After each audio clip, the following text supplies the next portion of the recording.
Alhamdulillah. Wassalatu wassalamu ala rasulillah wa ala alihi wa sahbihi wa man wala wa ba'du.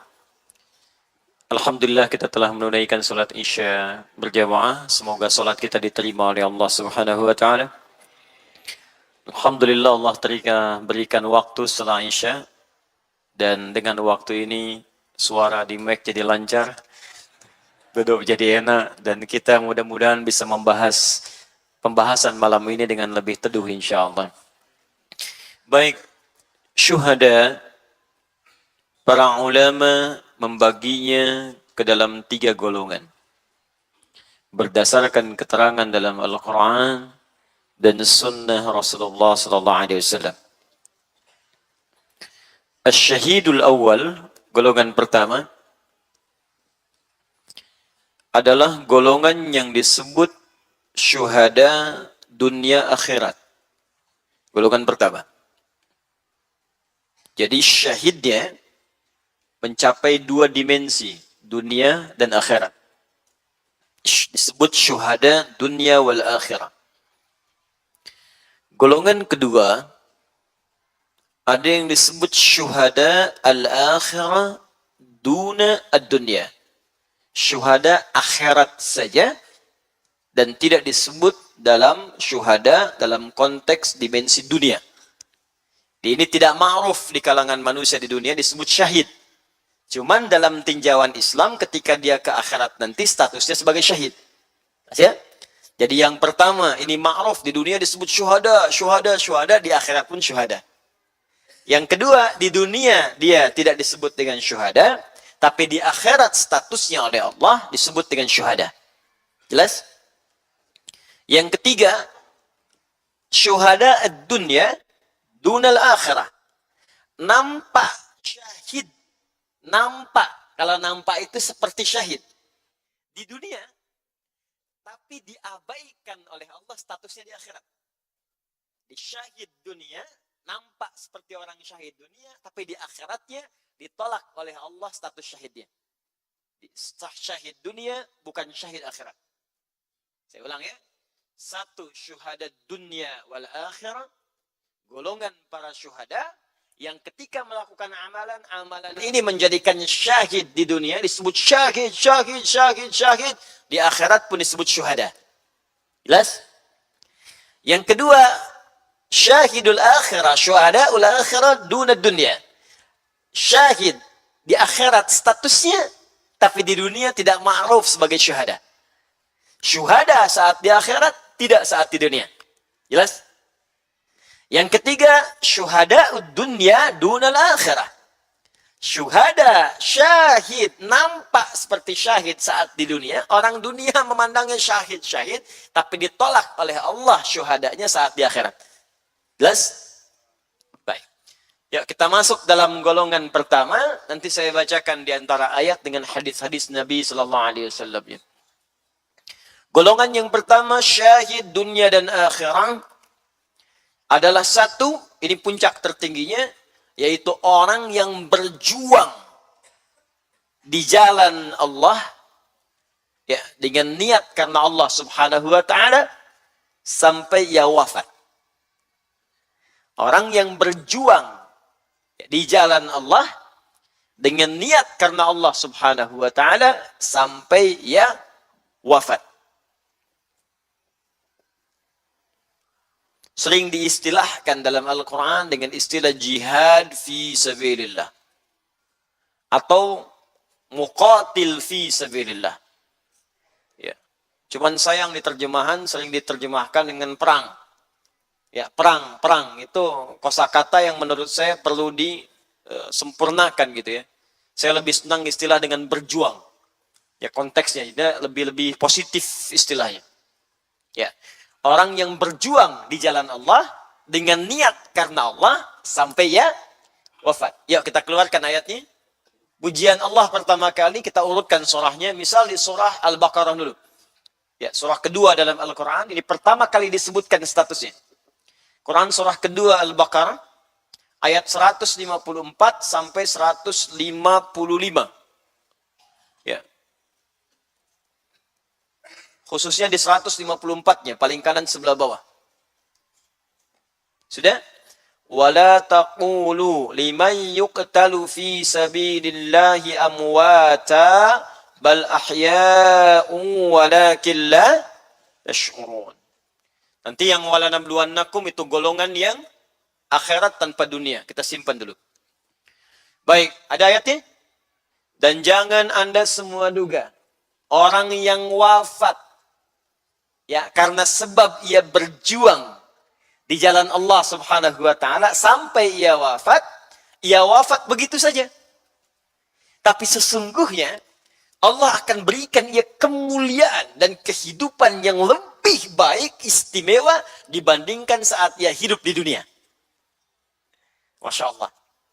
Yuk kita lihat bagaimana keistimewaannya. Saya belum bicara sampai konteks akhiratnya dulu. Saya ingin bicara saat di dunianya mulia, kemudian saat ia masuk ke alam kuburnya mulia, dan saat kembali kepada Allahnya begitu mulia. Lihat tafsir ayat ini dibandingkan dengan Quran. Surah ketiga Ali Imran di ayat 169 sampai 171. Lihat tafsir ayat ini, ya, dikembalikan ke surah Ali Imran ayat 169 sampai 171. Perhatikan bagaimana Allah muliakan golongan ini yang berjuang di jalan Allah sampai kemudian ia wafat, bagaimana kemuliaannya di sisi Allah Subhanahu wa taala. وَلَا تَحْسَبَنَّ الَّذِينَ قُتِلُوا فِي سَبِيلِ اللَّهِ أَمْوَاتًا بَلْ أَحْيَاءٌ عِندَ رَبِّهِمْ يُرْزَقُونَ. Ada ayatnya? فَرِحِينَ بِمَا آتَاهُمُ اللَّهُ مِنْ فَضْلِهِ وَيَسْتَبْشِرُونَ بِالَّذِينَ لَمْ يَلْحَقُوا بِهِمْ مِنْ خَلْفِهِمْ أَلَّا خَوْفٌ عَلَيْهِمْ وَلَا هُمْ يَحْزَنُونَ. Allah. Insyaallah. وَلَا تَقُولُوا وَلَا تَحْسَبَنَّ الَّذِينَ قُتِلُوا فِي سَبِيلِ اللَّهِ أَمْوَاتًا. Jangan Anda duga orang-orang yang berjuang di jalan Allah sampai kemudian dia wafat dalam perjuangan itu sedang berjuang. Berjuang secara fisik disebut dengan jihad. Awas, jadi jihad itu perjuangan fisik. Berjuang dengan pikiran disebut dengan ijtihad. Jadi kalau Anda merencanakan sesuatu, misal berjuang dengan rencana Anda. Saya mau berjuang nih, supaya bangun tahajud di malam hari. Ya, misalnya rencanakan, saya bangunnya mau jam 2, sholatnya jam 3. Itu direncanakan sempurna sekali. Sampai alarmnya pun direncanakan. Saya pasang alarm 4 kali. Kemarin 3 kali, saya bangun jam 5. Ya. Sekarang 4 kali. Jam 2 pas, jam 2 seperempat, 2.30, jam 3 kurang seperempat. Pokoknya setiap seperempat jam lah. Ya.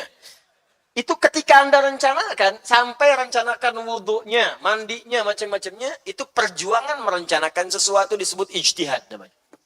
Jelas? Baik. Perjuangan mengeksekusi apa yang direncanakan itu disebut jihad namanya. Secara fisik. Ya, jadi kalau dalam konteks kecil ya, bukan yang berjuang di medan perang. Konteks kecilnya, Anda mau bangun malam, Anda rencanakan sekarang. Begitu malam alarmnya bunyi, gitu ya, bunyi, langsung Anda bangun. Refleks matikan alarm. Ya. Nah, itu jihad. Usaha Anda itu untuk bangun, walaupun cara pertama matiin alarm. Ya. Bangun lagi, siap lagi. Nah, biasanya bangun yang kedua itu relatif lebih sadar. Saya kan mau bangun malam, kan? Masa kalah sama ini? Sebentar, istighfar, tapi bangun-bangun jam 3 gitu kan? Itu berjuang. Jadi berjuang mengeksekusi sesuatu, perjuangan fisik disebut dengan jihad namanya. Jelas? Saya mau ke masjid besok subuhan di masjid A, masjid B, masjid C. Jaraknya dari rumah sekian. Maka kalau ke masjidnya jam 4 lewat 6 sudah azan, berarti saya jam setengah 4 sudah harus ke masjid. Rencananya ijtihad dieksekusi dengan jihad namanya. Saya besok mau ke kampus pelajaran jam sekian, saya berangkat jam sekian. Ijtihad, eksekusi, jihad namanya. Jelas? Ya, perjuangan secara fisik disebut jihad. Puncaknya nanti perjuangan ketika membela dan memperjuangkan nilai-nilai yang dibenarkan oleh Islam. Awas, nanti aspeknya banyak. Jelas ada membela nanti agama, ada berjuang membela nilai-nilai, kemudian izzah Islam, ada sifatnya bela negara, ada banyak nanti aspeknya. Cuma niatnya itu yang membedakan. Makanya dalam Islam semua aspek itu kembali ke niat. Ke niat, ya. Hadis Al-Bukhari, nomor hadis yang pertama. Ya, an Abi Hafsin Umar bin Al-Khattab radhiyallahu taala anhu. Qala Rasulullah sallallahu alaihi wasallam innamal a'malu binniyat wa innamal likulli imri'in ma nawa. Ya, dari Abu Hafs Umar bin Al-Khattab, semoga Allah meridai kepada beliau menyampaikan. Satu kali Rasulullah SAW pernah bersabda, sungguh semua pekerjaan itu akan dihisab berdasarkan niatnya. Niat. Itu yang membedakan nanti perjuangan itu menjadi jihad di sisi Allah. Punya nilai tidak itu, syuhada atau tidak. Karena itu kalau Anda belajar hadis misalnya dari Riyadhus Shalihin. Imam An-Nawawi punya beberapa kitab. Kitab pertama beliau karang At-Tibyan fi Adab Hamalatil Quran. Itu untuk adab, sebelum belajar ilmu, belajar adab dulu. Yang kedua, Al-Arba'in, 42 hadis. Yang ketiga, Riyadhus Shalihin, 1896 hadis. Nanti sampai ke Sahih Muslim, ke Al-Minhaj, dan sebagainya. Sebelumnya di Riyadhus Shalihin, Anda buka bab pertama, Babul Ikhlasi wa Ihdarun Niyah. Fi Jamil Aqwali wal Af'ali. Bab tentang keikhlasan dan menghadirkan niat. Tuh. Dalam setiap apa yang kita utarakan secara lisan, atau yang kita lakukan dalam tubuh kita sebagai perbuatan, maka yang menentukan itu punya nilai atau tidak di sisi Allah adalah niatnya. Di antara pembahasan bab ikhlas ini ada pertanyaan sahabat, ya Rasulullah, ada seorang lelaki berjuang karena fanatismenya, ada seorang berjuang ingin disebut sebagai pahlawan, maka bagaimana di antara mereka itu yang statusnya jihad fi sabilillah? Kata Nabi, man qatala litakuna kalimatullah hiyal ulya fahuwa fi sabilillah. Kata Nabi, bela negara, bagus. Harus dilakukan. Berjuang membela harta benda, ketika ada kemungkaran sebagainya, perjuangkan. Berjuang membela izzah dan sebagainya, perjuangkan. Tapi yang membedakan, kata Nabi, niat. Ketika semua niat dikerjakan karena Allah, maka itulah masuk kategori fi sabilillah. Makanya semua pejuang-pejuang kita yang muslim dulu, yang membidani lahirnya negara kesatuan Republik Indonesia, yang dengan darahnya, yang dengan kain kafannya, yang dengan merah putihnya, itu yang membedakan perjuangan mereka, bukan sekedar dunia untuk Indonesia merdeka, tapi ridha Allah. Makanya keluar resolusi jihad, tulisannya resolusi jihad. Karena yang diinginkan berjihad. Berjihad, jadi bela negara ketika diniatkan karena Allah untuk berjuang. Supaya tidak masuk mafsadat masuk ke dalam negara dan merusak nilai-nilai keislaman yang sedang dipraktikkan, maka itu perjuangan. Maka muncul jihad fi sabilillah. Kayak Haji Nur Ali jihad fi sabilillah. Dari Tasik kemudian jihad fi sabilillah. Ya, itu semua berjihad, jihad. Semua itu niatnya jihad. Makanya disadari betul ketika kemerdekaan kemudian diraih, nama Allah dikibarkan. Buka coba, saya kan pembaca undang-undang waktu SD itu. Dan sampai sekarang nggak berubah. Atas berkat rahmat Allah yang maha kuasa. Mau dibaca apa itu Allah? Atas berkat rahmat Allah yang maha kuasa. Dan dengan didorongkan oleh keinginan luhur. Coba perhatikan. Didorong oleh keinginan luhur, diletakkan setelah rahmat dan berkat Allah subhanahu wa ta'ala. Karena dari dulu memang punya keinginan luhur. Tidak pengen merdeka. Disadari kalau memang Allah tidak berkehendak, gak akan jadi. Makanya ditempatkan kalimat Allah itu di situ. Dan dirangkum kemudian dalam undang-undang, dihargailah masyarakat untuk menunaikan agamanya. Dan umat Islam beribadah dan dijamin oleh negara. Karena perjuangan tadi. Makanya ketika pasal 29 ayat 1 itu dikukuhkan, negara didasarkan atas ketuhanan yang Maha Esa. Baca pasal 29 ayat 1. Negara berdasar atas ketuhanan yang Maha Esa. Di konsepsi ketuhanan itu menjadi acuan di negara kita karena sadar ada nilai jihad yang menjadi bidan kelahiran negara kesatuan Republik Indonesia. Di pasal 29 ayat 2-nya, negara memberikan kemudian jaminan dan perlindungan pada masyarakat untuk beribadah. Negara menjamin kemerdekaan tiap-tiap penduduk untuk memeluk agamanya masing-masing dan beribadah menurut agama dan kepercayaannya itu. Negara menjamin. Kenapa? Karena dari ibadah tadi itu, dari aktivitas kita kemudian mendalami keislaman untuk umat Islam, ada manfaat untuk negara, di antaranya kontribusi jihad tadi. Makanya kalau ada taklim, negara melindungi. Ya, ada orang sholat, negara melindungi. Ada orang haji, negara mengatur. Ada orang zakat, negara mengatur. Itu konsepsinya seperti itu. Ya, ada orang bercadar, ya negara melindungi. Karena bagian dari ibadah gitu ya. Tapi kalau ada yang belum mengerti, ya dijelaskan, jangan marah-marah. Ya, kalau yang belum paham, dimaklumi saja. Dan gak usah marah-marah. Ngapain marah-marah? Yang belum paham itu dipahamkan. Yang belum tahu, diberitahu, bukan dimarahi. Kalau ada orang memberikan statement kemudian karena belum paham, dipahamkan. Sudah, jangan saling menghujat. Selesai. Paham ya? Buang-buang waktu. Saya sering katakan, mencela yang sudah tercela, buang-buang energi. Menyalahkan yang sudah salah, buang-buang waktu. Ini sudah, sampaikan informasinya dan selesai. Ya, karena ada beberapa sekarang, ya, cara berpikir yang tidak wajar gitu. Dan kita koreksi setelah itu, kita hormati sudah. Ya, misal ada orang misalnya main kuda, main panahan, setelah itu melakukan tindakan kotor. Dia bom orang, dia tembak orang dan sebagainya, gitu kan? Atau disebut dengan terorisme yang sekarang ini terjadi. Oke, tapi atasi, tangkal terorismenya, jauhkan dari nilai-nilai keislamannya. Dah, tindak itu dengan baik, tapi jangan salahkan kuda dan panahnya. Kalau cara berpikirnya seperti itu, nanti akan ada olimpiade terorisme. Olimpiade panahan. Olimpiade kuda, olimpiade teroris gitu. Ya. Jadi jangan sampai ada perbuatan kemudian dikerjakan menjadi hukum kepada yang lainnya. Baik, Anda bayangkan nggak kalau ada orang nusuk orang pakai cadar, lalu dilarang cadarnya. Saya tanya kalau ada orang korupsi pakai dasi, pakai jas, lantas besok-besok nggak boleh orang pakai jas. Nggak boleh orang pakai dasi. Ya, waktu di Sarinah terorisnya pakai jin, celana jin. Jin aja dipakai celananya tuh. Ya. Terus pakai topi, pakai kaos. Besok-besok gak boleh semua orang pakai jin. Kenapa? Karena jin adalah sumber terorisme. Nah, ini cara berpikir ini yang kita perbaiki. Tapi gak usah marah-marah. Gak usah marah-marah. Kita beritahu, sudah ini seperti ini. Kalau paham, alhamdulillah. Kalau tidak, gak apa-apa. Dan jangan potong video saya.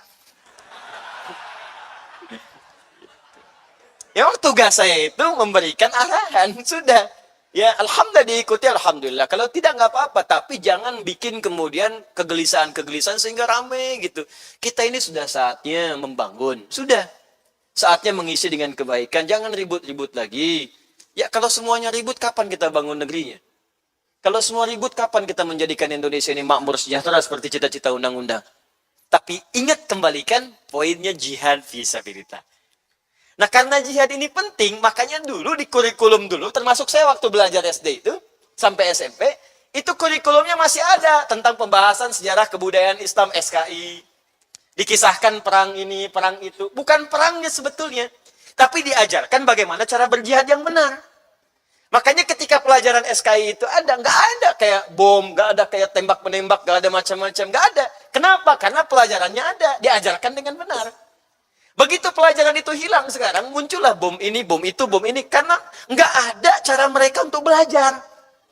Akhirnya instan dari YouTube. Boom. Anda bayangkan, tukang somai jadi bisa bikin bom. Karena pelajaran yang benarnya nggak sampai gitu. Nah, karena itu, kata Al-Quran, kalau ingin belajar jadi syuhada, maka belajar dengan cara yang benar. Dan sampaikan supaya tidak sembarangan. Dan ingat ya, ingat. Karena statusnya tinggi menjadi syuhada, maka resikonya pun tinggi. Kalau Anda tidak mengikuti kaidahnya, ancamannya neraka jahanam. High value, high risk. High value, high risk. Paham? Bahasa Cirebon. Apresiasinya tinggi, tapi resikonya pun besar. Itu jihad. Kalau salah kaidah, ya neraka jahanam. Turun Quran surah keempat An-Nisa. Ayat 92-93. Wa may yaqtul mu'minan muta'ammida. Siapa yang merencanakan pembunuhan. Satu orang saja, apalagi dia beriman. Fajaza'uhu jahannam. Kalau dilakukan dengan cara yang salah, maka dia telah pesan kafling di neraka jahanam. Wa ghadiballahu alaih. Allah murka kepadanya. Wala'anahu, dan Allah akan melaknatnya. Wa'adalahu adzaban 'azima, dan Allah menjanjikan siksa yang berlipat dibanding siksa-siksa yang lainnya. Tunjukkan pada saya orang beriman mana yang punya cita-cita pesan kafling di neraka jahanam. Tunjukkan pada saya orang beriman mana yang punya cita-cita dilaknat oleh Allah. Jangan sembarangan kalau ada orang-orang di pengajian ngikuti tembak ini, bom ini, tusuk ini, awas neraka jahanam. Jelas ya? Maka ada kaidah yang pertama, pahalanya pun tinggi, tapi resikonya kalau tidak belajar tinggi. Karena itu belajar dengan cara yang benar. Kapan bagian pertama jihad fisik ini diperkenankan oleh syariat yang mendapatkan apresiasi tinggi di hadapan Allah Subhanahu wa taala. Jelas? Contoh konkret sekarang, tentara kita nasional Indonesia, TNI misalnya, dikirim misi PBB ke daerah konflik, jaga perbatasan, dia niatkan untuk berjuang di jalan Allah, wafat syahid. Syahid. Baik. Ada misalnya dari Indonesia, dari negara kita nih, ada anjuran, ayo semua berjuang, negara kita sedang darurat, kita keluar tuh. Cuma niat dalam hati kita berjuang karena Allah. Begitu karena Allah kita lakukan berjuang, wafat di pertengahan, dalam suasana itu syahid fi sabilillah. Karena itu saya sarankan khususnya pada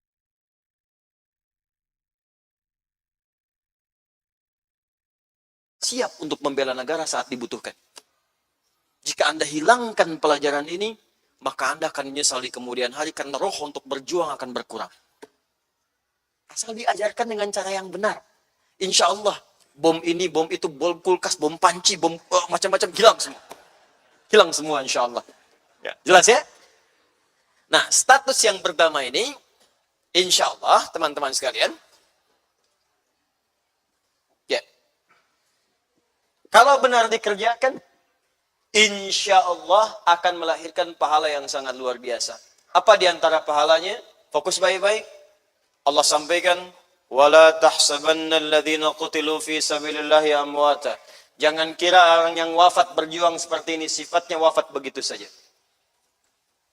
Tapi saat dia wafat, Allah akan berikan kehidupan yang lebih indah daripada sebelumnya. Bal ahya'un 'inda rabbihim yurzaqun. Bahkan sebelum wafat, Allah tampakkan suasana alam kuburnya dan kenikmatan yang akan dia dapatkan.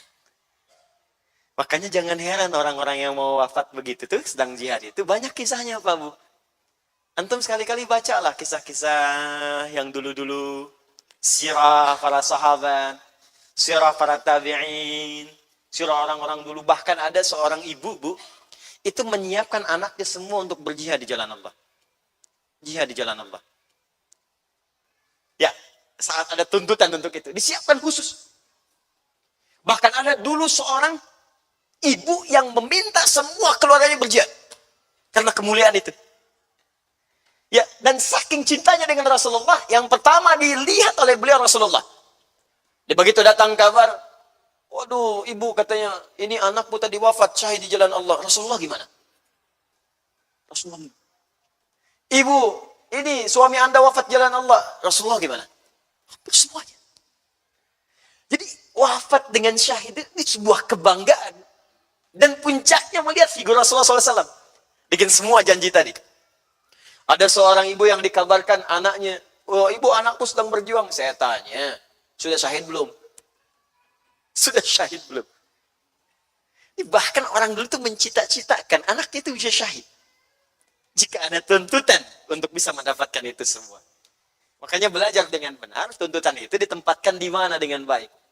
Ya, maka ada orang yang ketika akan wafat, banyak kisahnya yang sahih. Ada yang bidadari surganya kemudian menemani dia saat akan wafat dalam sakaratul maut. Ada, banyak. Dan kisah itu viral sekarang. Bahkan di YouTube, di mana-mana, di buku. Itu di kitab dikeluarkan dalam bentuk cerita. Sampai kepada riwayat yang mutawatir.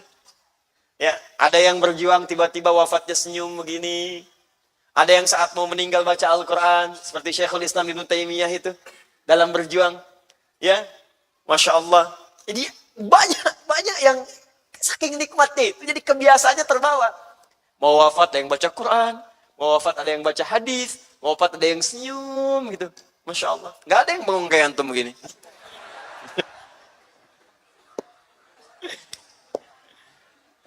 Tapi sekali lagi ditempatkan dengan cara yang benar. Dan nggak usah takut kalau saya sampaikan materi ini. Karena ini ada perbaikan dan kontribusi untuk kehidupan lingkungan kita sekitar dan terutama bangsa negara. Insya Allah saya mencintai negara ini. Saya mencintai bangsa ini. Dan saya punya keinginan kita maju makmur. Dan insya Allah kita hidup damai dengan kepercayaan-kepercayaan lain. Dengan tetap menjalankan syariat Islam secara sempurna sejauh yang kita mampu dengan izin Allah Subhanahu wa ta'ala. Jelas? Nah, Ustadz, Kalau kemudian tuntutan itu tidak ada sekarang, khususnya di tempat kita tinggal ini, apa yang kita lakukan untuk mencapai derajat yang sama dengan itu? Ada amalan yang kedua. Baik. Apa amalan yang kedua itu? Ya, kita buka Quran surah ke-9 ayat 122. Paling kiri sebelah bawah. Halaman 207 baris ke-13 sampai 15. Sudah?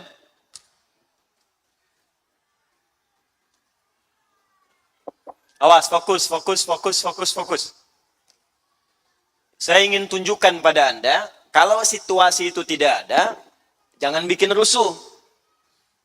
Jangan bom orang, tembak orang, sebut ini togut, sebut ini kafir, sebut ini itu macam-macam. Sudah, neraka jahanam. Ayo, lihat, fokus, lihat. Kalau situasinya tidak ada, Allah sudah memberikan informasi 15 abad yang lalu.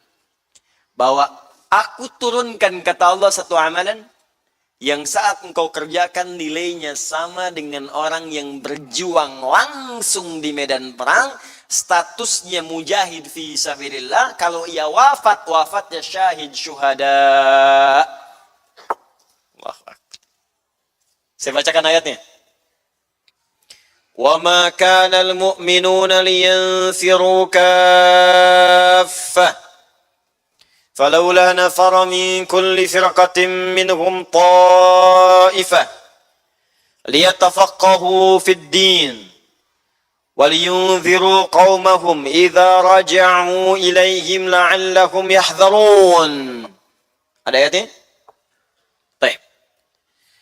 Jadi ayat ini turun saat banyak orang Islam di masa Nabi, saat sedang tuntutan berjuang di jalan Allah, dia ada yang nyerang ke Madinah, ada yang nyerang kemana, harus bela diri. Ada yang nolong sahabatnya saat dizalimi, semua berjihad. Karena turun ayat kemuliaan jihad tadi, ya turun, semua pengen keluar berjihad. Ya. Yang paling dahsyat itu, ada jaminan Allah begini.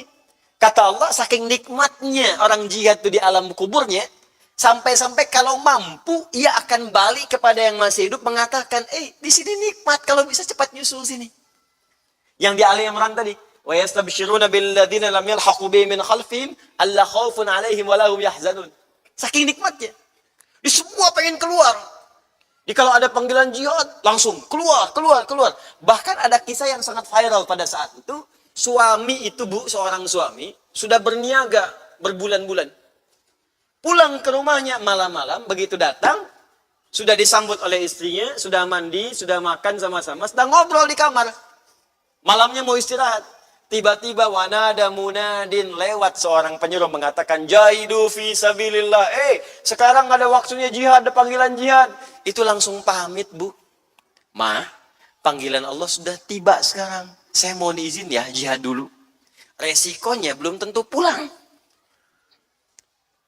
Saya tanya pada ibu deh, Bapak udah tugas di luar kantor nih, 3 bulan, belum pulang. Terus pulang, ketemu ibu.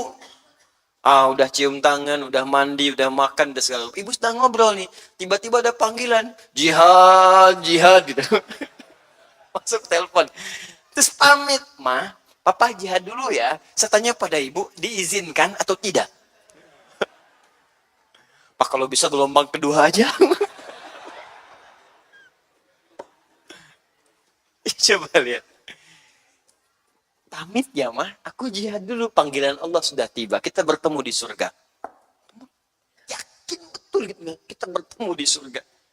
Yakin betul dengan memang agama itu harus ada keyakinan. Kalau nggak ada keyakinan, ya susah. Agama itu keyakinan. Dari kalau kita jangan kalau ragu ya bukan agama namanya. Harus yakin. Yakin itu di hati. Yakin itu di hati. Kalau sudah sampai ke hati, kekuatannya muncul. Pokoknya semua yang di hati itu keyakinan. Cinta di hati, makanya mesti yakin. Kalau nggak yakin, susah. Makanya orang sering mengatakan, sentuhlah ia tepat di hatinya, maka ia akan jadi milik untuk selamanya. Catat. Dari mata turun ke hati. Ya. Udah, balik sini, balik. Jadi semua berangkat tuh. Ketika semua berangkat, kosong sebagian tempat. Karena kosong itu kalau semua nanti syahid, siapa yang meneruskan risalah? Maka turunlah ayat ini. Allah turunkan sebuah amalan yang dengan amalan itu setara dengan jihad dan tidak harus semua ke medan perang. Kata Allah, "Wa ma kana al-mu'minuna liyanfiru kaffah." Tidak mesti semua orang beriman terjun ke medan perang semua. Kalau kalian berangkat semua, siapa yang nata kota? Siapa yang bangun, siapa yang belajar, siapa yang makmurkan negeri? Siapa yang bangun negeri? Siapa yang kerja di ini? Siapa yang di situ? Siapa yang bisa makmurkan ini semua? Siapa yang meneruskan risalah keislaman dengan baik? Kata Allah, "Falaula nafara min kulli firqatin minhum ta'ifah liyatafaqahu fid din." Aku turunkan sekarang satu amalan yang bisa dikerjakan oleh sebagian kalian yang tidak harus semua berperang. Yang kalau kalian kerjakan amalan ini, maka nilainya setara dengan jihad fi sabilillah.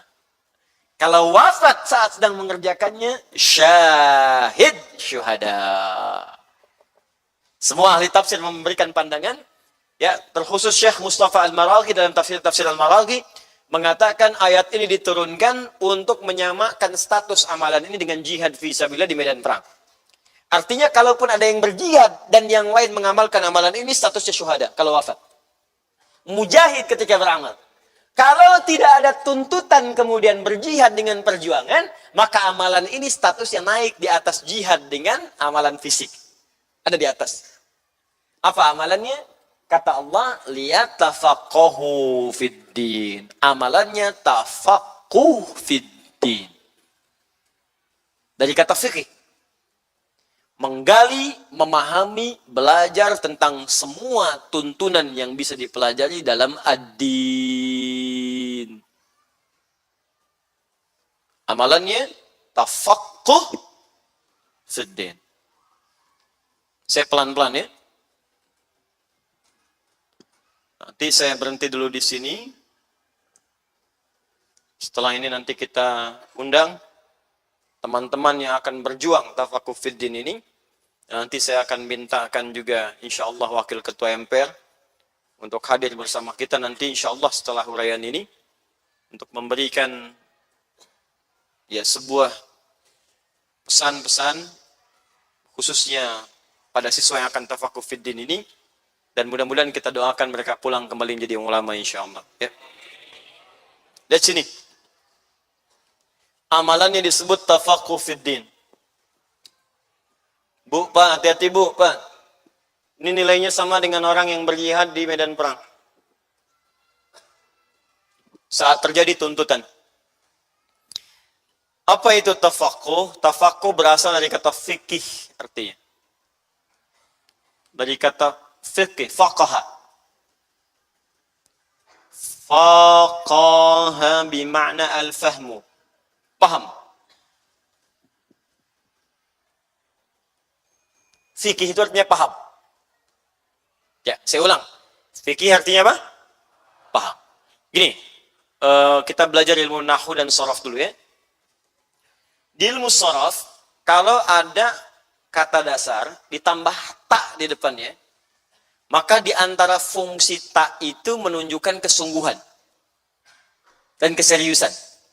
Misal, faqaha ditambah ta di sini. Maka taknya ini menunjukkan keseriusan, kesungguhan. Kalau sebelum akhirnya, sebelum huruf akhir, ditambah tasydid. Tasydid. Dari kata syiddah. Ya. Secara ilmu bahasa, tasydid itu menunjukkan dua huruf yang disatukan. Awwala, hamzah, waw, lam. Ya. Tapi dalam fikih lugah, kalau ada kata syiddah, ini menunjukkan amalannya tidak mudah. Sehingga butuh motivasi 2 kali lipat. Semangat. Menunjuk pada semangat.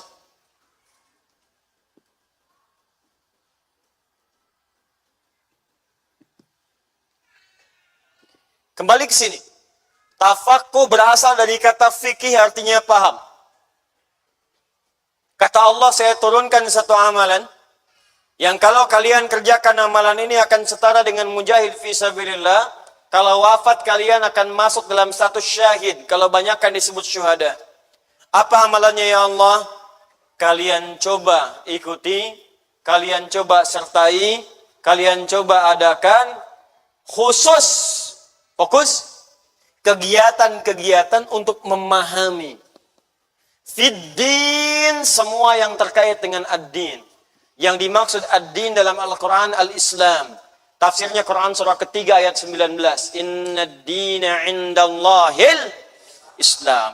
Jadi maksudnya, pahami semua tuntunan dalam Islam. Ini tafsirnya ad-din al-Islam. Buka Quran surah ketiga ayat 19. Paling kiri sebelah atas. Jadi kalau tidak ada tuntutan untuk berjuang di medan perang, tidak ada anjuran itu, ulama belum berfatwa, majelis ulama belum memberikan arahan dan sebagainya, maka yang kita cari ini majelis-majelis tafakuh. Majelis-majelis yang dengan itu mempelajari tuntunan dalam Islam sampai paham. Misal, apa dalam Islam itu? Turunkan lagi pengertian Islam. Yang paling pokok di hadis Muslim, nomor hadis ke-8. Hadis Muslim nomor hadis yang ke-8 dari Umar bin Khattab radhiyallahu taala anhu di Al-Arba'in An-Nawawiyah, hadisnya nomor kedua. Ya, ketika Nabi ditanya oleh malaikat Jibril yang menyamar, "Mal Islamu, apa itu Islam?" Maka dijawab oleh beliau, "Antasyhada an la ilaha illallah wa anna Muhammadar Rasulullah." Syahadatain, tauhid. Yang kedua, wa tuqimas shalah, salat. Yang ketiga, wa tu'tiyaz zakat, zakat. Yang keempat, tasuma Ramadan, puasa Ramadan. Yang kelima, tahujjal baita in istata'ta ilaihi sabila. Haji dan atau umrah. Di sebelum kita bahas yang tinggi-tinggi dulu, ini ada yang pokok. Kata Allah, kalau nggak ada tuntutan Anda untuk berjuang di medan perang, maka fokuslah belajar untuk paham agama. Paham keislaman. Jangan tinggi-tinggi dulu, kata Allah. Yang pokok dulu, yang 5. Contoh, syahadat jangan-jangan baru berucap di lisan saja, tapi ilmunya belum dipelajari. Makanya ketika Allah meminta kita bersyahadat, disertakan dengan ilmu. Buka Quran surah ke-47, ayat 19. Fa'lam annahu la ilaha illallah. Terjemahkan dengan ilmu balaghahnya. Fa'lam, maka Anda mesti punya ilmu. Kalau diterjemah, maka ketahuilah. Fa'lam itu fi'il amr dari kata alima. Alima ya'lamu ilman fahuwa alimun wa dhaka ma'lumun i'lam la ta'lam. Ya i'lam, cari ilmu. Ini jangan cukup bersyahadat dengan lisan, cari ilmu untuk menguatkan syahadat kita sehingga kita kuat betul. Paham betul kenapa Tuhan yang mesti Allah, kenapa nggak pilih yang lain, kenapa kita menyembah Allah. Kalau kita sudah tahu ilmunya, maka pertama ibadahnya akan terasa nikmat. Yang kedua, kalau orang lain menyoal tentang keislaman kita, khususnya ketuhanan Allah, kita bisa jawab. Lah ini asyhadu an la ilaha illallah, asyhadu anna Muhammad Rasulullah, kasih mie instan, pindah. Kasih sarung, pindah. Ya, kasih bantuan sembako, pindah. Ya karena cuma di lisan. Ya kalau keluar di lisan, kemudian maaf datang kalimat lisan lain lagi, dan belum masuk ke dalam hati, itu bisa pindah. Asyhadu an la ilaha illallah, asyhadu anna Muhammad Rasulullah. Aku mencintaimu. Asal kamu pindah ke agamaku, pindah. Murtad. Tuh. Kenapa? Karena kurang ilmu. Makanya nggak bisa jawab saat disoal. Kenapa Tuhan kamu Allah? Kenapa nggak bertuhan saja? Kamu nggak bertuhan? Iya. Nggak ada Tuhan? Iya. Berarti kamu setengah Muslim. Ya, tidak bertuhan itu la ilaha. Nggak ada Tuhan, tinggal tambah illallah, selesai. Nah, jadi ini bagian pertama. Kedua, coba cek. Maaf ya, saya sudah bersyahadat Ustaz, saya belajar tauhid, ilmunya disebut tauhid. Masuk sholat. Sholat itu Pak Ibu sekalian, coba cek. Semua kitab-kitab, buku-buku yang mengajarkan kita tentang sholat dan memberikan informasi seputar sholat, pasti tulisan depannya fikih sholat. Cek. Saya belum pernah nemukan ada buku judulnya ilmu sholat. Pasti fikih. Fikih sholat karangan Syekh Fulan. Sifat sholat Nabi SAW karangan Syekh Fulan. Fikih. Kenapa menggunakan kalimat fikih? Ada isyarat kalau mau belajar ibadah tentang sholat, sampai paham betul. Jangan sampai berucap, tapi nggak ngerti yang diucapkan.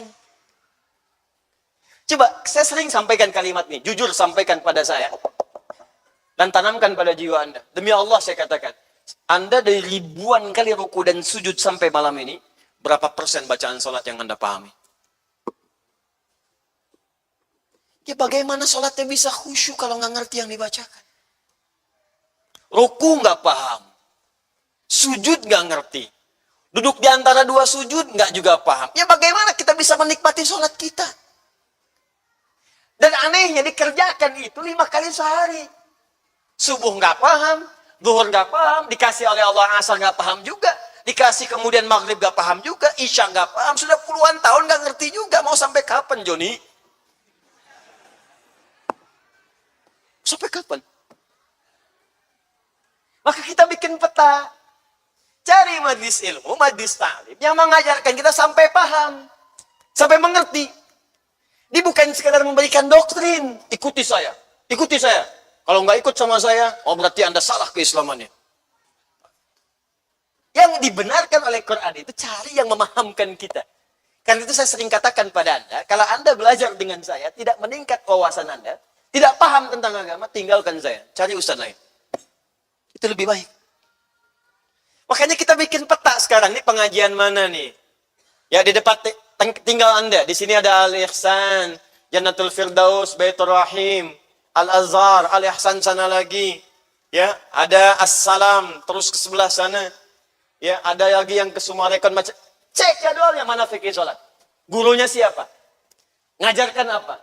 Sampai paham atau sekedar informasi? Cari yang sampai memahamkan betul. Begitu Anda dapatkan itu, itulah peluang jihad. Tinggi itu. Makanya buru. Saya aneh antum ini tahu mau meninggal, tapi nyarinya dunia melulu. Ya keluar gelap, pulang gelap. Sepekan tuh masa untuk akhirat tuh nggak ada gitu. Katanya yakin akan meninggal. Yakin akan dihisab. Persiapannya apa? Persiapannya apa?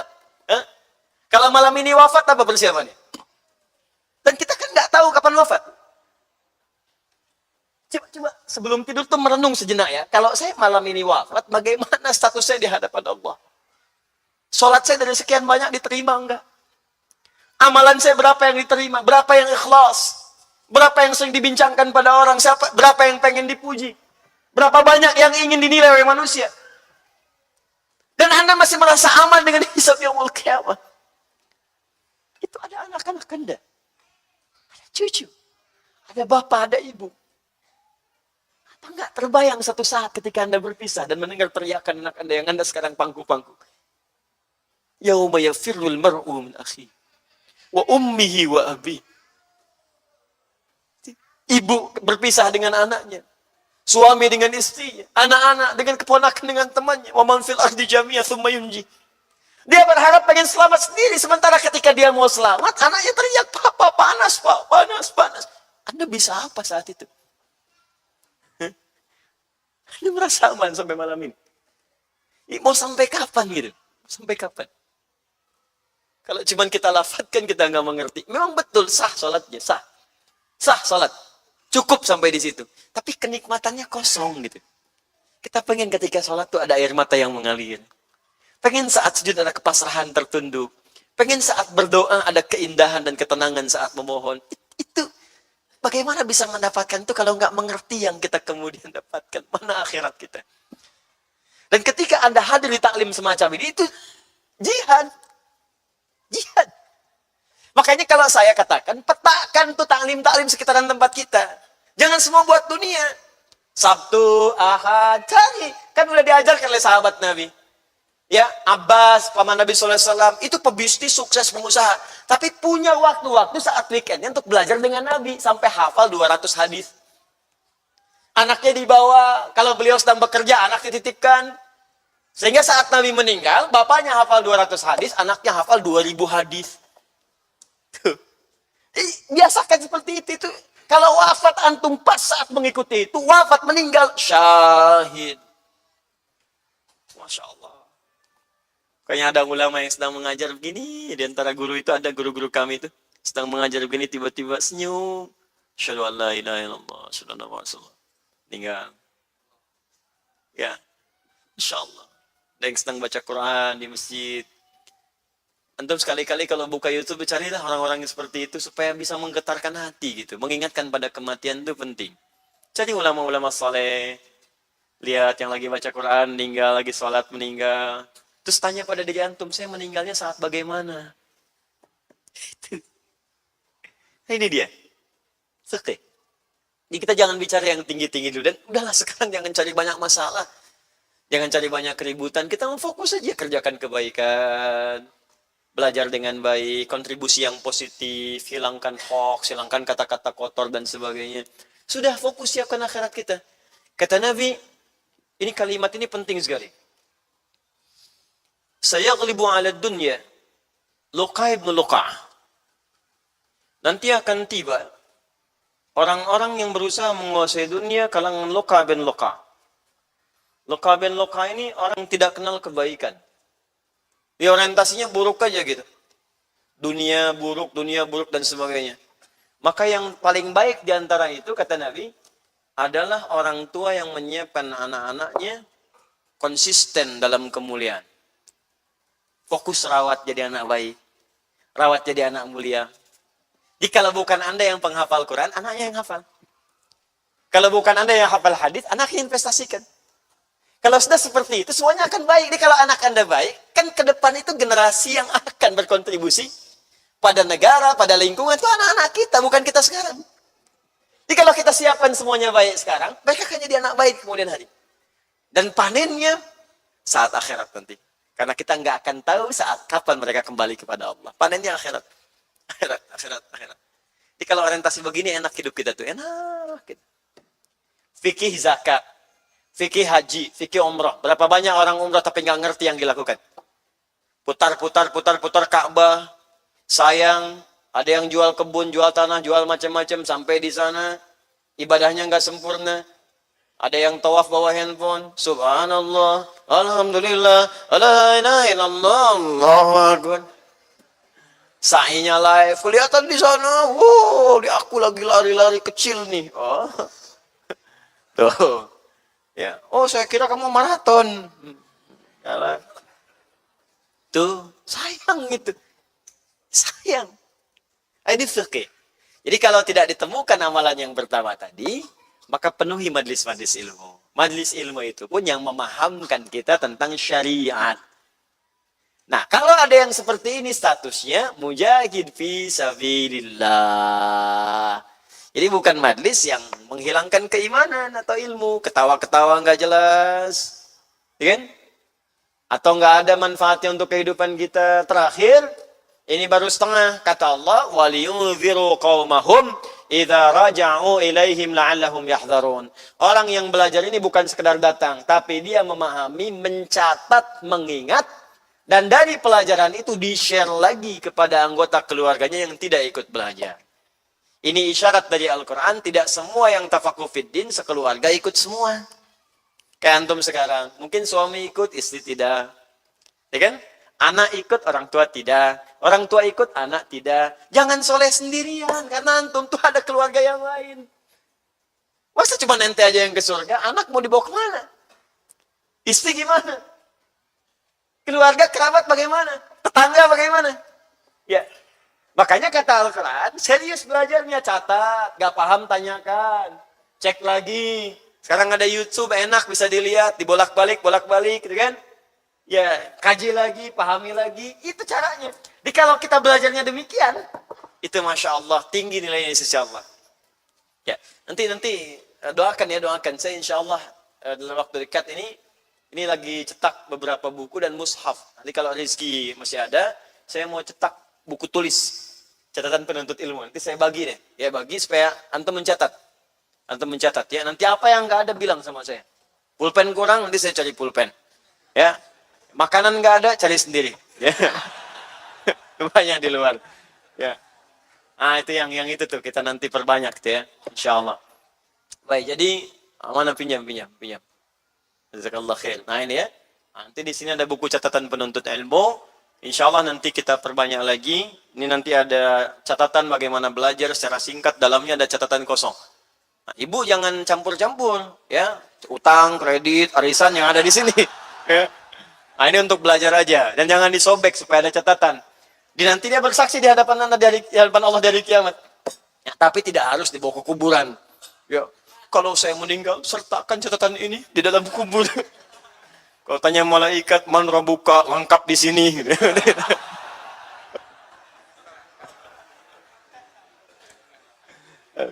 Paham ya? Baik. Siap insya Allah? Belajarnya mesti begitu. Dan biasakan fokus pada pelajaran. Jangan sibukkan dengan yang lain yang mengurangi pahala kita. Makanya saya tidak mengajarkan celaan. Saya mengajarkan. Jangan sampai masuk majelis ilmu pandai mencela. Ini belum apa-apa baru keluar dan nyela orang. Atau nyela orang lain lagi yang belajar di majelis ilmu yang lain. Gak apa-apa, hormatin teman-teman yang lain. Mungkin ada ustadz lain yang mengajarkan cocok, kita hormati. Ya, dan kita sayangi, kita doakan mereka. Jelas ya? Ya, kalaupun ada yang mencela, mungkin belum tahu. Mau kemana? Ta'lim, jihad Sama siapa? Ustaz Adi, Ustaz bid'ah tuh. Ya nggak apa-apalah gitu. Ya belajar dulu. Jelas ya? Baik, alhamdulillah. Nah, itu cuman perbedaannya, kalau yang meninggal di medan perang, maka dia dikuburkan dengan pakaian seluruhnya. Tapi kalau meninggal di majlis ilmu seperti ini, tetap dia dimandikan, disolatkan, dikenakan dengan kain kafannya. Hanya statusnya di hadapan Allah serupa dengan mujahid yang tadi. Jelas ya? Bahkan kalau statusnya naik menjadi alim, ulama, pengajar, maka naik status dia jadi pewaris para nabi. Berdasarkan hadis dari Ibnu Majah, nomor hadis 233, rawinya sahabat Abu Darda, wa innal ulama'a warathatul anbiya, dan para ulama itu pewarisnya para nabi. Wa innal anbiya'a lam yulithu dirhaman wala dinara, walakinnahum arathul ilma fahadduhu bihadil wafir. Dan sungguh para nabi itu tidak mewariskan dinar dan dirham, uang, harta, tapi mewariskan ilmu. Kalau Anda temukan ulama-ulama pakar ilmu itu, cepat Anda ikat mereka, maksudnya tempel mereka, kalau perlu gigit dengan geraham. Nah, ini bahasa balago, jangan datang pada ulama gigit. Bukan. Bukan. Maksudnya seperti Anda genggam dengan geraham, pegang kuat. Ada taklimnya, kejar, kosongkan waktu, ikut, jangan ketinggalan bagian-bagiannya, itu maksudnya. Ya, makanya penting belajar ilmu-ilmu yang lain. Ya, pewaris Nabi itu luar biasa naik derajatnya. Maka siapkan dari sekarang ya. Siapkan. Nah, ada bagian yang selanjutnya, dia syahid akhirat, tapi tidak disebut syahid dunia. Jadi kalau meninggal ini orang nggak menyebut syahid, meninggal aja. Tapi ternyata status syahid. Statusnya syahid di sisi Allah. Dan saat nanti dia wafat, dihisab di hari kiamat, berpeluang ditempatkan dengan para nabi. Ini setidaknya ada 4 golongan lewat hadis Nabi Sallallahu Alaihi Wasallam, riwayat sahabat Abu Hurairah radhiyallahu taala anhu. Ditambah dengan yang satu tadi jadi 5. Asy-syuhada'u khamsatun. An Abi Hurairah radhiyallahu taala anhu qala Rasulullah sallallahu alaihi wasallam, asy-syuhada'u khamsatun. Al-mat'unu wal mabtunu wal ghariqu wa sahibul hadmi wasyahidu fi sabilillah. Rawahul Bukhari wa Muslim. Para syuhada itu ada 5 golongan. Tingkat yang paling tinggi yang syahid di jalan Allah yang tadi saya terangkan. Plus nanti tambahan spesifiknya dengan yang haji. Yang haji kalau benar hajinya, kemudian dikuburkan dengan pakaiannya, ihramnya, dan dia akan dibangkitkan dengan kalimat talbiyah. Begitu bangkit, labbaik Allahumma labbaik, labbaik syarika laka labbaik, bangkit. Tapi ada 4 golongan lain kata Nabi, yang jika dia kemudian wafat masuk dalam kategori syuhada akhirat, walaupun di dunia tidak familiar, tidak viral disebut dengan syuhada. Apa yang keempat itu? Ya, 1 al-maq'unu, 2 al-mabtunu, yang ketiga al-ghariqu, yang keempat sahibul hadmi. Apa arti dan terjemahan dari keempat ini? Kita akan lihat di pertemuan yang berikutnya insyaallah. Nah, sebelumnya saya ingin mengundang Bapak Wakil Ketua MPR, Pak Zulhas, ada di sini. Beliau ini baru sampai dari luar negeri, Bu. Dan saya ingin mengundang adik-adik saya yang akan berangkat ke Tajul Hafidhin, ke Sudan. Sudah ada di sini. Waalaikumsalam, Mas Zul.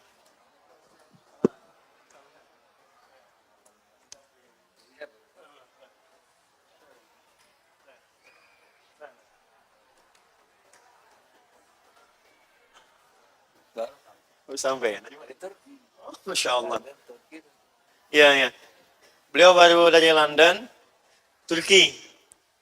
Saya itu kirim pesan, saya bilang, Pak Zul, insya Allah malam ini ada ta'lim, dan kita akan melepas adik-adik kita, putra-putri bangsa, untuk belajar di kampus khusus di dunia, spesifik untuk ahli Quran saja. Jadi ada kampus Bapak Ibu sekalian, nanti insya Allah kita akan buka untuk selanjutnya. Jadi di kampus itu hanya menerima penghafal Quran 30 juz. Tidak menerima yang lain.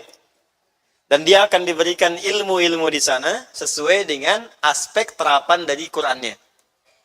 Indonesia mendapatkan 10 kuota dan 10-nya diberikan kepada Quantum Akhir Institute. Alhamdulillah. Jadi diserahkan kepada kami. Lalu saya menyeleksi se-Indonesia. Ada murid-murid saya khusus di sini, sebagian saya buka untuk seluruh wilayah di Indonesia. Dari 800 orang, hanya terambil 8 orang yang memenuhi kualifikasi. Insya Allah, visanya sudah sampai, tiketnya juga sudah kami belikan, ya, dan kami siapkan perjalanannya insya Allah. Tanggal 26 akan berangkat, saya WA-kan kepada Pak Zul. Karena beliau ini putra-putri bangsa, maka harus ada dari perwakilan bangsa yang melepas juga pada malam hari ini. Ternyata belum sampai WA-nya. Conteng satu aja, betul. Udah nyampe sini saya baru dikasih kabar. Beliau ini sedang di pesawat dari London ke Turki baru nyampe. Jadi begitu buka WA di bandara langsung ke sini. Alhamdulillah. Ganti baju aja katanya ya, supaya sesuai lah gitu. Alhamdulillah, terima kasih Pak Zul. Kesempatan hadir pada kesempatan kali ini. Bapak Ibu sekalian, saya ingin sampaikan bahwa anak-anak ini akan berangkat. Sebagian besar dari mereka adalah yang mengikuti program pengkaderan ulama.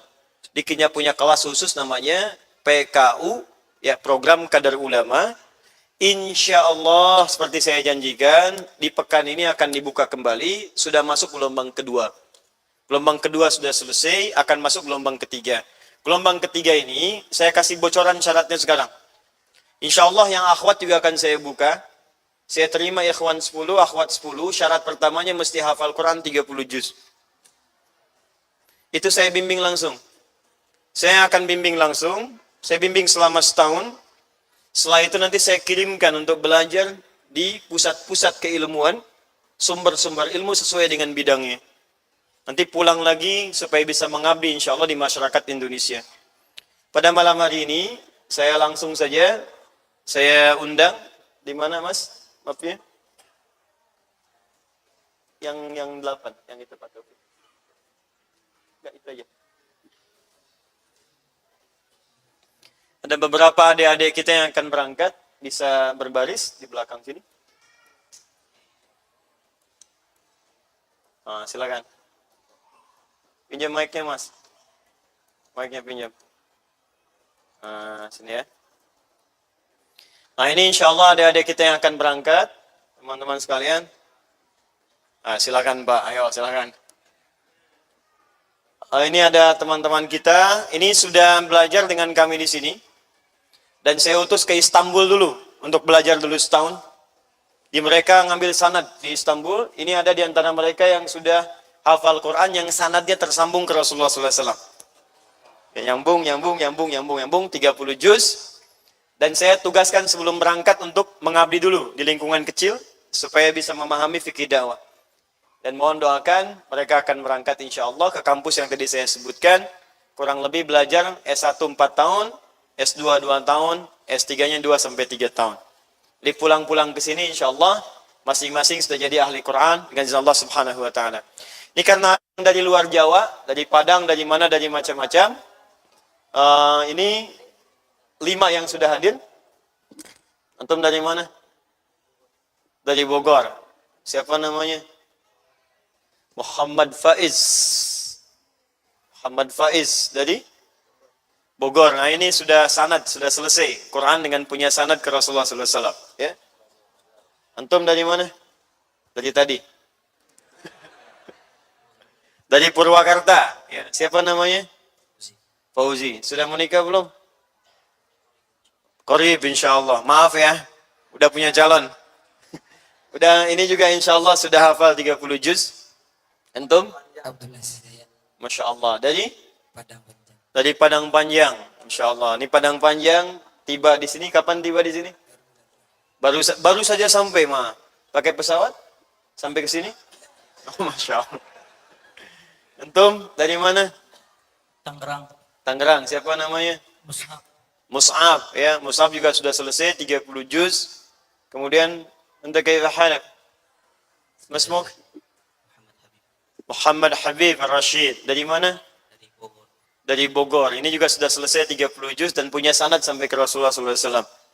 Ya, malam ini saya minta Pak Ketua MPR untuk menyerahkan kepada teman-teman ini. Ini tiket keberangkatan mereka. Paspornya sudah saya sampaikan. Dan atas nama Negara Kesatuan Republik Indonesia, saya minta perwakilan dari MPR untuk menyerahkan. Pak Zul, mohon izin. Ya, mic-nya saya pegang aja. Ini sama semua Pak, tiket itu untuk berangkat. Insya Allah, sama semuanya. Nah, ini teman-teman ya. Nanti tahun depan kita buka lagi. Mungkin anak Bapak Ibu yang insya Allah akan meneruskan di kemudian hari ya. Insya Allah. Nah, ini Mus'ab dari Tangerang. Baik, kemudian dari Padang Panjang. Saya nggak tahu sepanjang apa sekarang. Jazakallah khair. Baik. Apa lagi?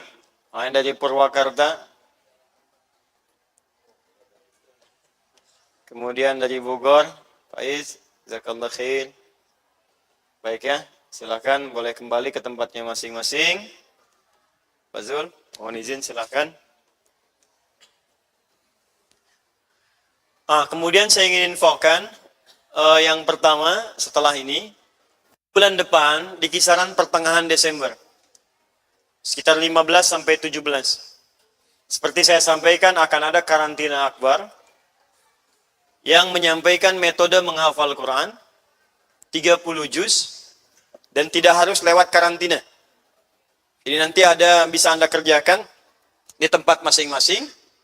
Yang kemudian dengan itu insya Allah capaiannya akan sama kalau serius seperti yang di karantina. Metodenya akan kami sampaikan. Sekarang kami akan menentukan tempat dulu. Karena Anda akan bertemu dengan ratusan ribu para penghafal Quran dari seluruh wilayah Indonesia. Ya, mungkin catat dalam lembaran kehidupan kita. Insya Allah kita akan ada di sana. Dan insya Allah mudah-mudahan wafat sebagai penghafal Al-Quran. Ya, dengan izin Allah Subhanahu Wa Taala. Yang ketiga saya mohon doa insya Allah. Ini sedang berjalan proses teman-teman sekalian untuk Islamic Center. Ya, Islamic Center ini di Jawa Barat saya sampaikan. Wilayahnya di Bandung, tapi saya belum tetapkan informasi kepada Anda tepatnya di mana. Supaya tidak ada spekulan-spekulan sekali lagi ke sana. Ya, kita insya Allah tahap pertama sudah jalan. Akuisisi lahan. Marketnya sudah beres. Dan bahkan insya Allah kita sudah mulai menyiapkan guru-guru. Ya, guru-guru sudah mulai. Hafalan sudah mulai, bahkan MOU dengan beberapa bagian sudah mulai. Jadi mohon izin, yang sudah masuk donasi dari teman-teman sudah mulai kami gunakan untuk akuisisi lahan, persiapan, program Qur'annya, at-taisirnya dan sebagainya. Mudah-mudahan tahun depan pembangunan sudah berjalan dan yang pertama kali dibuka insya Allah laboratorium Al-Quran untuk semua pecinta Al-Quran dan pesantren. Ya, dan pesantren.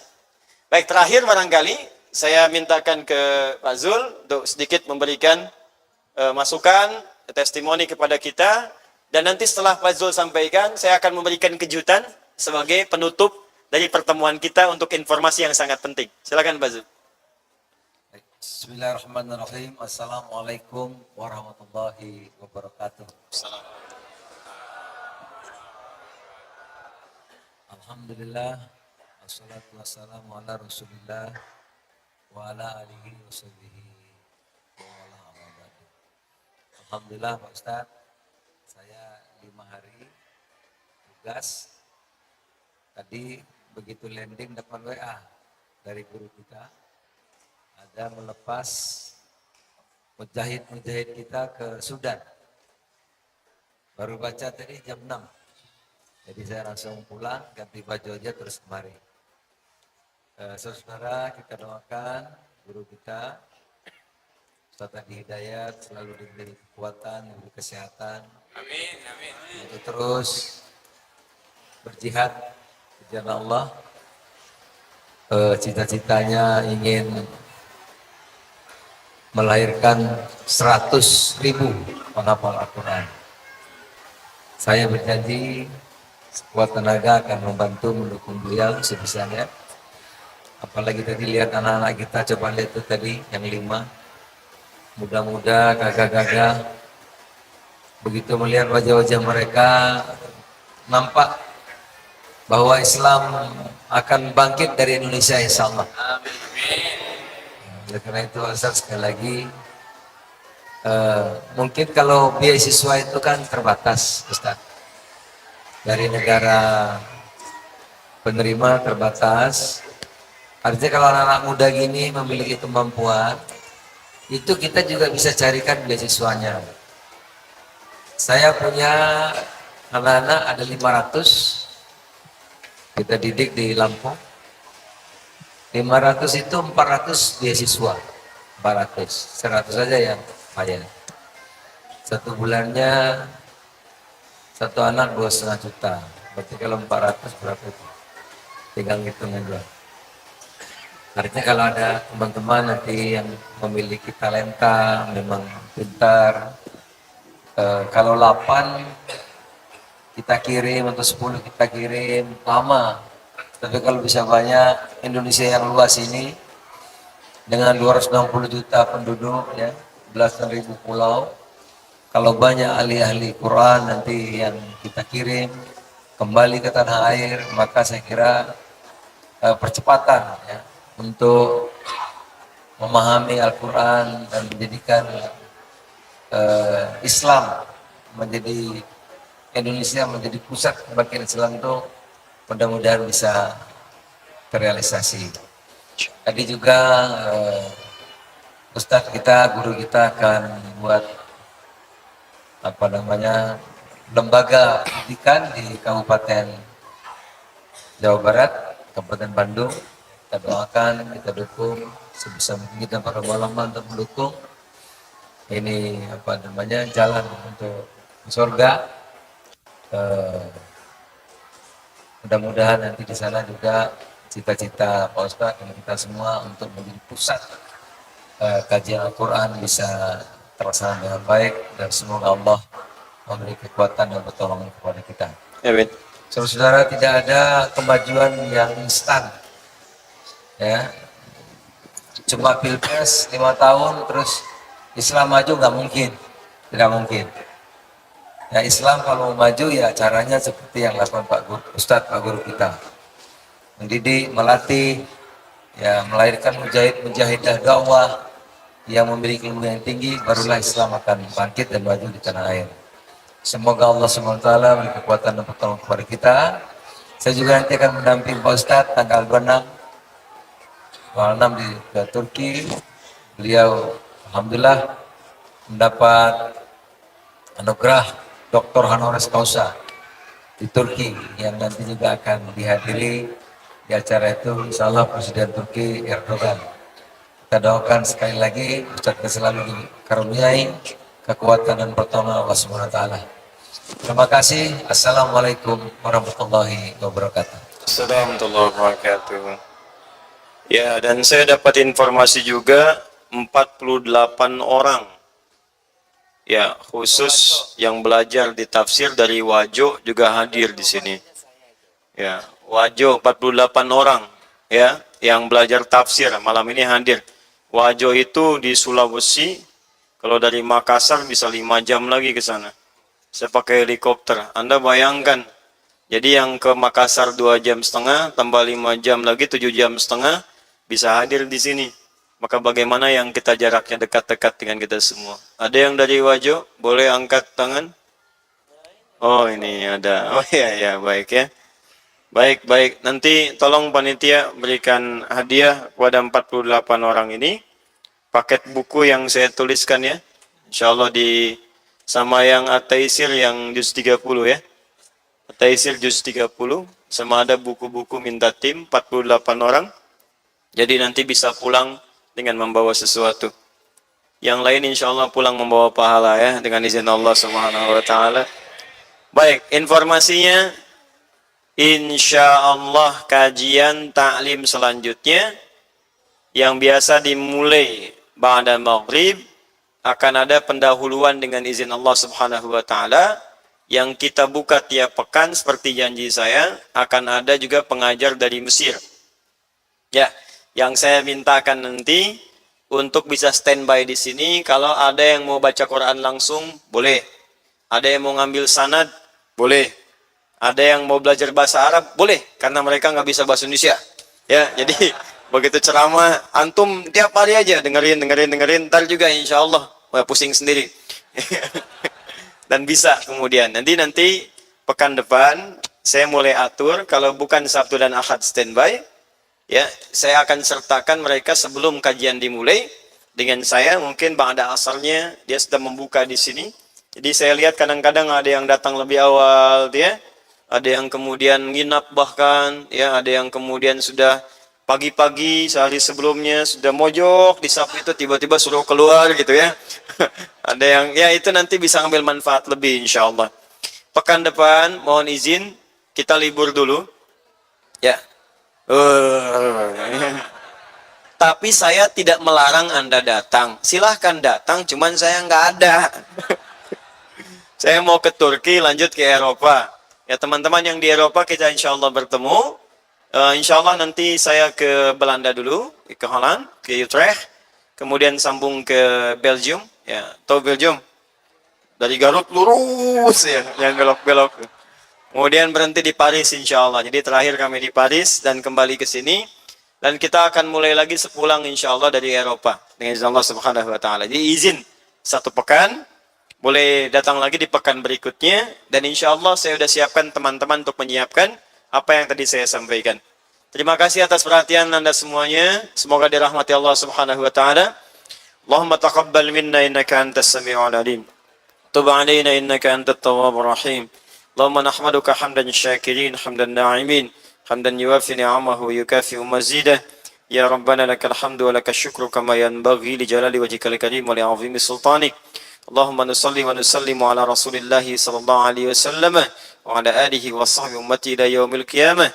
Allahumma rabbana la tada' lana fi maqamina hadha dhanban illa ghafartah wa la hamman illa farajtah wa la daynan illa qadaytah wa la maridan illa shafaitah wa la hajatan min hawaijid dunya wal akhirati fiha laka ridan wa fiha lana as-salah illa qadaytaha ya arhamar rahimin.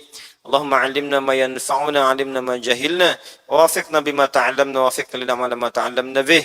ربنا آتنا في الدنيا حسنة وفي الآخرة حسنة وقنا عذاب النار بفضلك سبحان ربك رب العزة عما يصفون وسلام على المرسلين وآخر دعوانا الحمد لله رب العالمين.